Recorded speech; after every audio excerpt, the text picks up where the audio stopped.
বয়সের ভারে জরাজীর্ণ অবস্থা হুগলি ও নদিয়ার মধ্যে সংযোগকারী ঈশ্বরগুপ্ত সেতুর সমস্যায় পড়েন লক্ষ লক্ষ মানুষ। এই সমস্যার সমাধানে এগিয়ে আসে বাংলার মা মাটি মানুষের সরকার।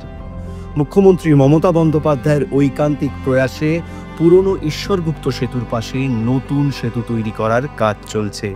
প্রায় 16,000 কোটি টাকা ব্যয়ে তৈরি হচ্ছে দ্বিতীয় ঈশ্বরগুপ্ত সেতু। ডেনমার্কের খ্যাতনামা ডিজাইনার কনসালটেন্সি সংস্থা এই সেতুর নকশা তৈরি করেছে। এই নকশা এশিয়া মহাদেশে প্রথম। দ্বিতীয় ঈশ্বরগুপ্ত সেতু নির্মাণ হওয়ার পর নদিয়া সহ পার্শ্ববর্তী বিভিন্ন জেলা থেকে কলকাতা বিমানবন্দর যাতায়াতে আরও গতি আসবে।